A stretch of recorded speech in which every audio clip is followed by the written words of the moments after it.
Kaixo, zientziako emakume eta nesken nazioarteko egunaren 9. edizioa ospatzen ari gara aste honetan. Otsailak 11 guztietan bezala saio berezia izango da gaurkoa, nola ez. Eta hitz egingo dugu genero arrakalaz, bokazio zientifikoez, berdintasunaz. Hala ere, aurten urrunago joan nahi izan dugu.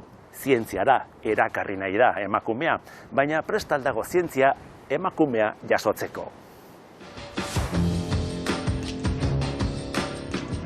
Nazio Batuen Batzar Nagusiak otsailaren 11 izendatu zuen zientziako emakume eta nesken nazioarteko egun. Xedea da, emakumek komunitate zientifikoan eta teknologian egiten duten zeregina aitortzea. 2015 urtearen amaieran izan zen beraz, aurten 9. edizioa izango da. Nazioarteko egunen helburua da, publiko orokorra sentsibilizatzea interes handiko gaien inguruan, hala nola, giza eskubideak, garapen jasangarria edo eta berdintasuna. Era berean, komunikabideen eta gobernuen arreta ere erakarri nahi dute. Zientziako emakume eta nesken nazioarteko egunak, zientzian egiten diren galderen aniztasuna areagotu nahi du. Horretarako, ezinbestekoa da emakumeak zientziaren mundura sartzea eta haien potentzial guztiari tokia egitea. Bide horretan, ahots askok diote paradigma aldaketa bat behar dela zientzian benetako berdintasuna lortzeko. Ez da nahikoa, emakumeak zientziara erakartzea, atzetik emakumeak atxikiko, sostengatuko eta babestuko dituen mekanismo edo politikarik ez badago. Gai horretaz, bokazio zientifikoez eta feminismoa egungo paradigma aldatzeko bitarteko nagusi izateari buruz hitz egingo dugu Uzuri Albizumailea, Euskal Herriko Unibertsitateko irakasle eta matematikariarekin. Bere tesiaren izenburua da, matematika, hezkuntza eta generoa gurutzatzen diren lekuak. Kaixo zure? Kaixo. Zientziako emakume eta nesken nazioarteko eguna dela eta gonbidatu zaitugu. Eta lehenengo galdera betikoa. Horrelako egunak oraindik ere beharrezkoak dira? Nik uste dut bai ez beharrezkoak direla, olako egunek askotan laguntzen dutelako, edo hartzen dutelako pixka mugarri izaera, ez? Eta orduan, badira aukera bat gaiaren inguruan hitz egiteko, gaiak gizarteratzeko, eztabaida sustatzeko, egia da lana egunerokoan egin behar dela, ez? Baina, hori, egun hauek askotan badute mugarri izaera bat eta laguntzen dute eztabaida. Gogoratzeko, ezta? Nolantzio behar dugun, ezta? Esan duzu, genero arrakala ezabatzea dela egun honen eta hainbat politiken helburua, baina ez dakit lortzen ari garen. Nik uste dut, genero arrakalaren arazoak oso errosakonak dituela, ez? Osea, duela mende askotatik zientziaren izaera lotuta egon da maskulinidadearekin, ez? Baina, aromodernoaren garaian, garai hartako pentsalari garrantzitsu batzuek, adibidez Francis Baconek, ez? Bere izan zen aromodernoko pentsalari garrantzitsu bat, esaten zuten adimena maskulinoa zela, eta natura femeninoa zela, eta zientziaren egitekoa zela, natura kontrolatzea, ez? Eta kontrol hori konparatzen zuen pixkat ezkontzaren figurarekin, ez? Gizonak, adimenak, natura, emakumea, menperatzea, orduan, hori da egungo zientziaren, hortik gatoz, orduan, hori ereistea, hori formula azkarrekin ez da ereisten, ez? Zure tesian defendatzen duzun ideietako bat da, beti esaten dena, ez? Eremu zientifikora erakarri behar ditugu neskak, baina behar bada zientzia aldatu beharko genuke neskak emakumeak erakartzeko, ez da? Azken urtetan egin den saiakera izan da, saiatzean neskak erakartzen zientziara, baina fokoa beraien jarriz, ez? Zuek etorri. Hori da, adibidez mentoretza programak egin izan dira institutuetan eta bar, ez? Uste dut hori ez dagoela gaizki, eta de hecho niretzat oso garrantzitsua izan zen bere garaian matematika ikasketak egitea erabaki nuenean, inguruan eukitzea emakumezkoak ikasketa horiek eginda zeuzkatenak.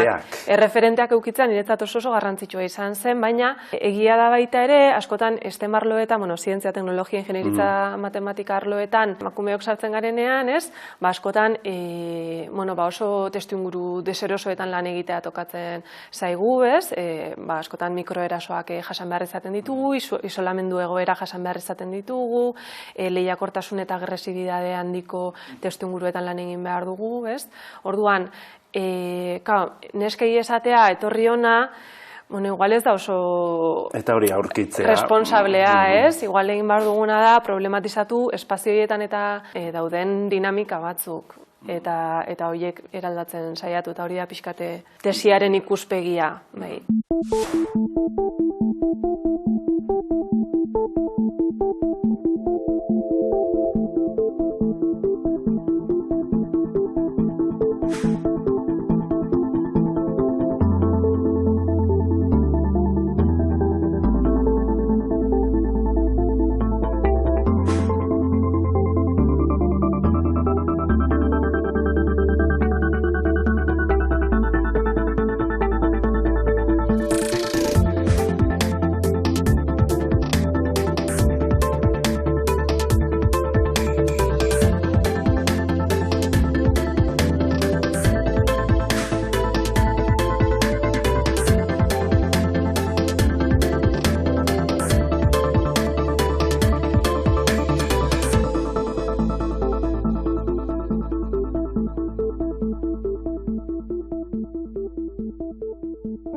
Ane Zaldua naiz, eta polimero arloko, osasun arloko zuzendaria naiz, Lehartikerren, kimikaria naiz, eta 29 urte daramat makinan lanean.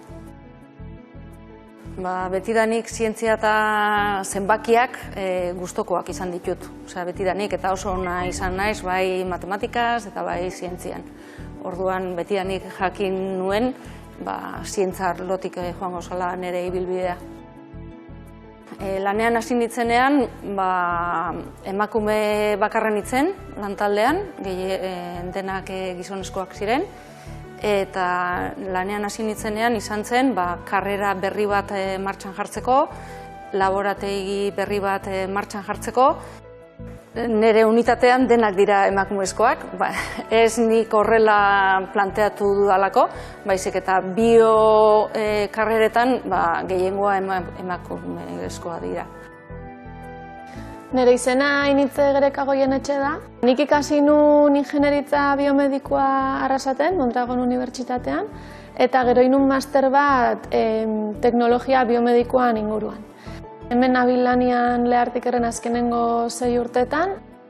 Nik txikitan egia esan arlo desberdinetan ikusten nun nire burua, ileapaintzaile bezala, fisioterapeuta bezala, idazkari bezala, mundu desberdinetan. Ikasketak aurrea digoazen enean, konturatu nintzen osasun mundu asko gustatzen zitzaitela, eta ez zaitela gustatzen zerbait denbora guztian berdina egitea.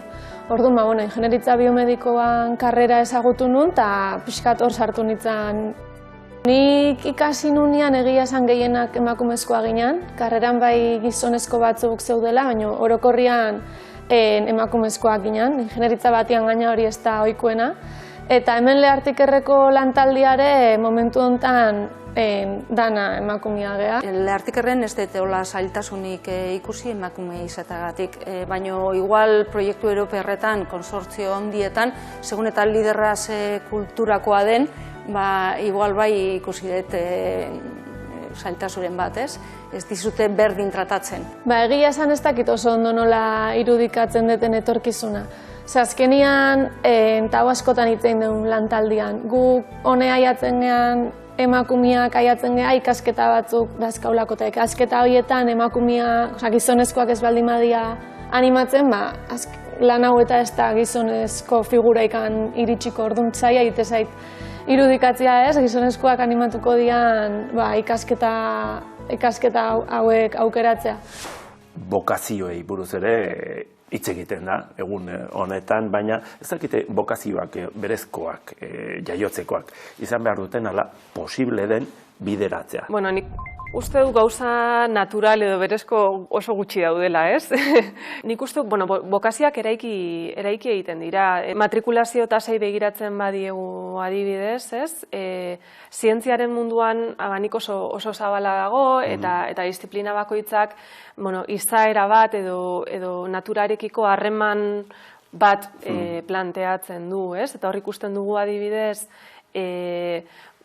bio aurrizkia duten disiplinetan nola emakume gehiago aurkitzen ditugun, ziurrenik disiplina horiek naturarekiko zaintza harreman bat planteatzen dutelako askotan, eta aldiz ingenieritza gehienetan, ziurrenik lotuago daudenak naturaren kontrol horrekin, ez da? Horrekin edo gehiago aurkitzen ditugu gizonezkoak, ez? Eta hori lotuta dago feminidadearen eraikuntzarekin eta maskulinidadearen eraikuntzarekin, eta hori soziala da, historikoa da, nahiz eta askotan naturalizatzen ditugun. Aurreiritzi eta estereotipo asko aurkitu dituzu zure tesia idazterakoan, ez da? Badaude, estereotipo batzuk oso ikertuta daudenak, matematika hezkuntzarekin lotuta adibidez, estereotipo argi batzuk dira, badagola joera oraindik ere, mutilak matematikarako berezko gaitasuna dutela pentsatzeko.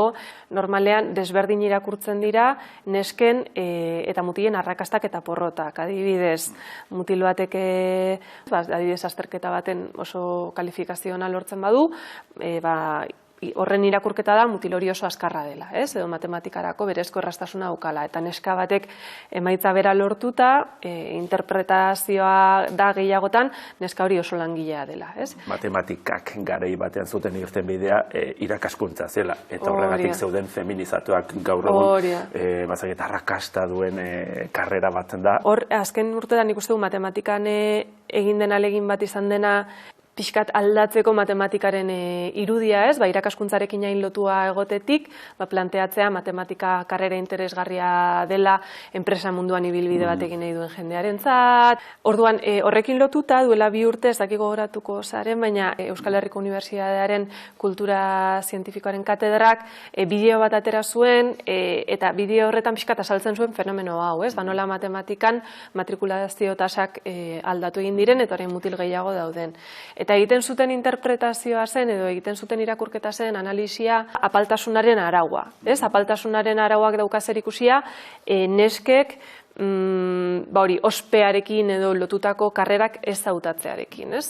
Horrekin niri gertatzen zaidana da, ari garela errepikatzen berriz, lehen aipatzen genuen tendentzia hori. Eta jartzen dugu berriz fokoa neskengan. Hau da, fenomeno hau gertatu da matematikan, eta ardura, eta fokoa neskengan jartzen dugu. Esaten diegu, eskapalegiak zarete, izan bar zarete ambiziosagoak.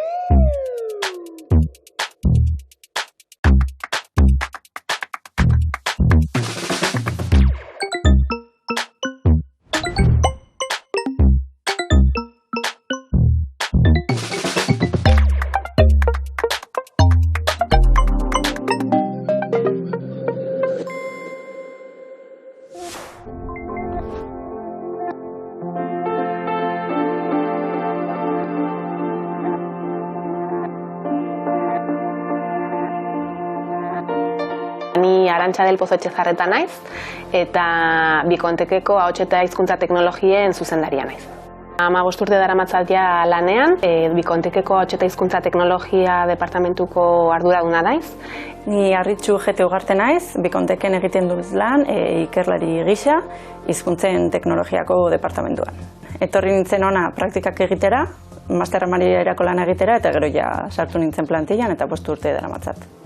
Nik Euskal Herriko Unibertsitatean ikasi dut, lehendabizi matematikako gradua egin nuen Leioan, eta gero hizkuntzaren azterketa eta prozesamenduko masterra egin nuen Donostian, informatikako fakultatean.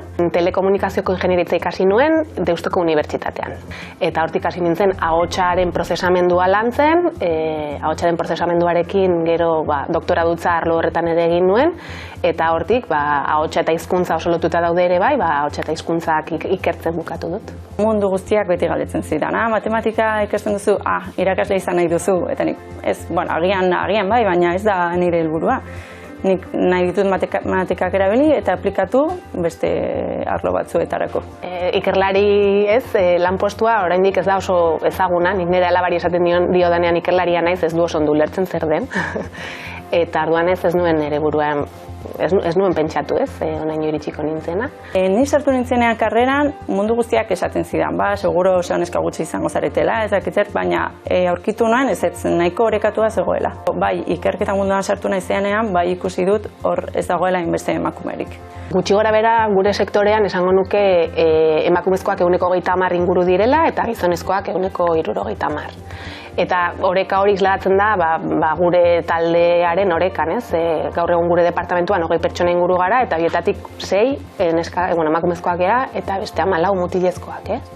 Hizkuntzaren teknologien arlo honek, orain izan du gorakada oso handi bat eta orain jendeak ezagutzen du eta egunero erabiltzen du jendeak ChatGPT, itzultzaile automatikoak eta bar.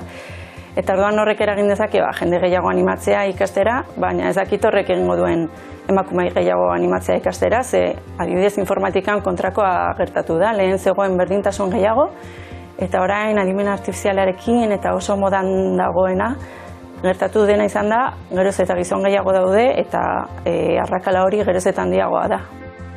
Nire esperientzia pertsonala emakume bezala, ardura lanetan oso ona izan da egia esan. Nik uste dut hori malgutasuna eman behar dela, batez ere ume txiki bat izaten dezunean, lehenengo hilabeteak izaten dira, umea zaindu behar dezu, eta nire esperientzia ere, normalean ere talde lana egiten dugu, hilabete horietan taldekideek hartu dituzte nik hartu ezin dituen ardurak, eta hortik aurrera, malgutasenarekin eta konziliazio politikekin eta hola, nik uste dut posible dela.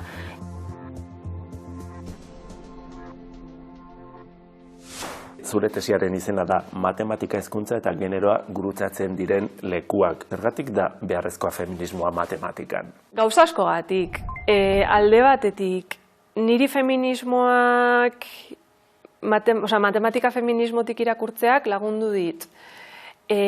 Ulertzeko, adibidez, zergatik egon diren emakume gutxi matematikaren historian, hor ze kausa sozial dauden. Baita ere oso interesgarria egin zait, matematikaren izaera soziala, ezagutza matematikoaren izaera soziala hitz egitea. Pentsalari feministek lan handia egin dute, esaten zientzia da jardun sozial bat, zientziak izaera soziala dauka, eta lan asko eginda hori azaltzeko, baina matematikarekin ez da hainbeste hori gertatu. Eta orduan, polita izan da niretzat, saiatzea pentsalari feminista hauen ideiak matematikara eramaten, Matematika, feminismoa, irakaskuntza, nola elkarlotu dituzu, nola ikusi duzu gurutzatzen direla? Lan hau oso interdisciplinarra da, oso disciplinartekoa da, eta, gertatzen den akademian da, ezagutza oraindik oso modu kartesiarrean dagona banatuta, ezagutzak,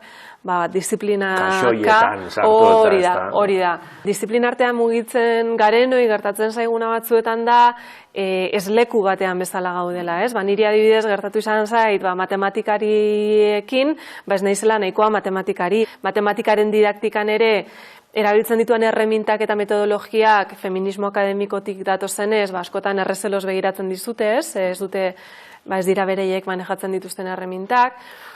Orduan, pixkat, askotan ez denez oso erraza disiplinartea bitatzea, balioa eman nahi nion disiplinarte horri.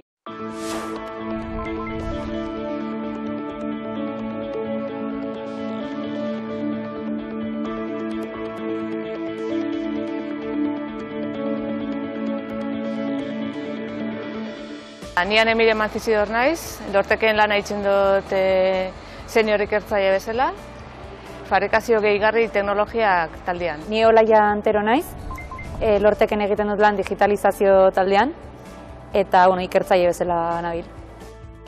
Hasi nintzen ikasle bezala praktiketan hemen bertan Lorteken, duela 3 urte terdi inguru, eta langile bezala ja 2 urte daramazkit. Ikerkuntza proiektuen buru naiz.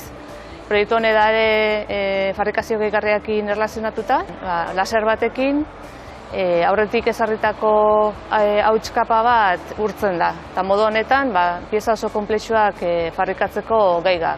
Bai, igual, hasiera baten burura etortzen jatzun lehenengo irudizia da gizon bat lanian, igual imaginatzen zalako makinak eta dalera, eta bai estereotipo bat izan leike, baina gero realidadea ez dauka zetan izan. Gu adibidez gure taldean, fabrikazio gehigarriko taldean, emakumeak eta gizonezkoan kantidadea o proportzioa berdintxoa da. Nik ikasi nuen industria elektronika eta automatikako gradua EH1, hemen Donostin, eta gero robotika eta kontrol sistemen masterra Mondragon Unibertsitatean. Mutilen karrera ez, baina bai agian, azkenean ere bai industrian, badakigu oraindikan ere igual kontsideratu daitekela gizonen mundua dela. Hortan sartzen ari nintzela, bai. Ja, batxilergotikan hasita ere bai nabaritzen hasi izan diferentzia alor teknologikoa aukeratu nuenean, emakume gutxi izan gera. Ikustotena da, ondiokan be, segun eta desistentzia bat eskatu behar balin bada, umeak zaintzeko eta emakumea dela bere karrera profesionala sakrifikatzen da bela. Postuetan gora egiteko publikazioak edo proiektuen gestioa ere sartzen da. Orduan, karrera alde batera uzten badezu edo simplemente jornada laburtzen badezu ere, ez zera iritsiko jornada osoan lan egiten duen pertsona baten helburu berdinetara. Orduan bai eragin dezakela. Hemendik 15 urteta, 10-15 urteta, nik uste dut emakumea presentzia gehiago edukiko da bela lidergo roletan, adibidez laborategiko zuzendari bezala edo ikerkuntza taldeko buru bezala, eta gizonezkoa dauken promozio aukera berdinekin. Nik uste dut alde batetik proiektuak gestionatzen dirunak, hori ikerketa taldetako buru bezala emakumeak egoteak ere azkenean presentzia ematen du emakume ikertzaile eta zientzilariei. Orduan horrek lagundu dezakela azkenean ere bai esatea, nik ere ontara iritsi nahi dut eta ondara iritsi naiteke.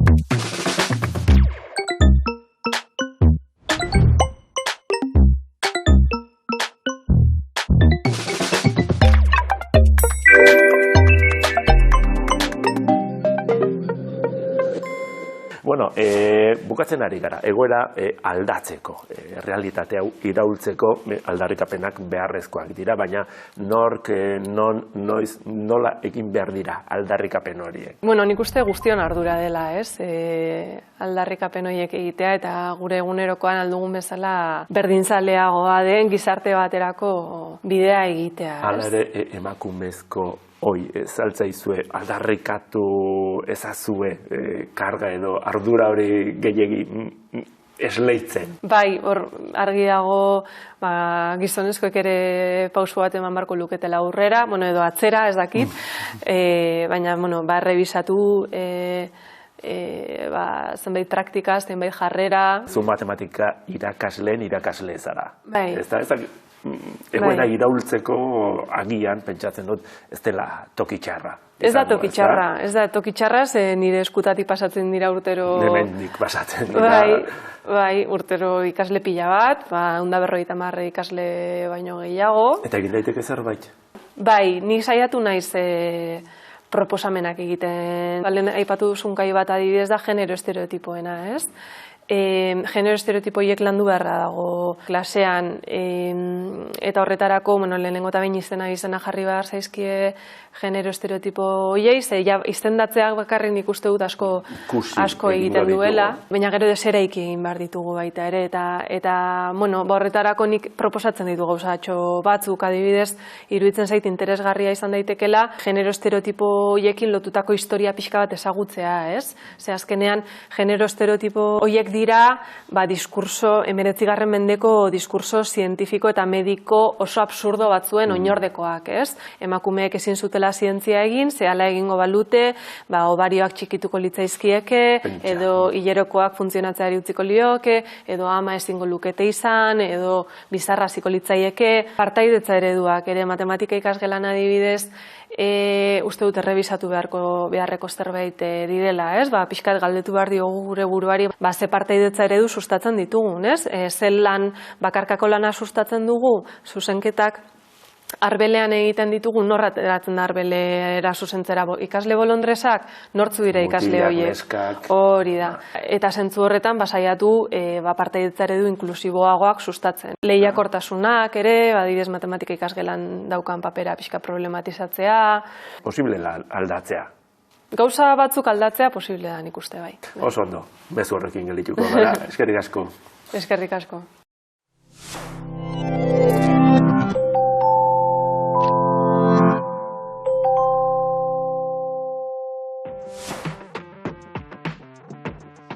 Emakumeek eta neskek zientzian bizi duten errealitatea hitz egin dugu gaur, hoberantz egiteko hartu beharreko neurriez. Datorren astean, beste errealitate bati buruz arituko gara. Errealitate virtualaz. Zuk esan, nola? Bai, horrela, jantzi, pixkat estutu behar dira. Bai, guau.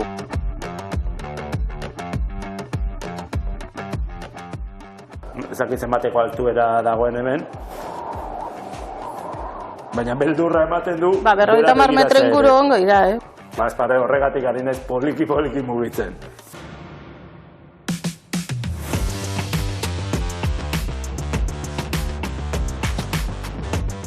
Gure bizitza goitik bera aldatu behar omentzuten teknologia hauek. Ez da hainbesterako izan, baina pixkanaka ari dira gure egunerokoan sartzen. Adibidez, hezkuntzan. Zuntzat, erreminta pedagogikoak. Hori da, teknologia oso azkar aldatzen nahi da, garai batean liburuak zeuden, ordenagailuak daude, tableta daude, smartphoneak daude, baino kasu honetan nahi duguna da errealitate virtuala erabili hezkuntzarako. Eta gelditzeko etorri direla esan daiteke. Datorren astera arte, agur!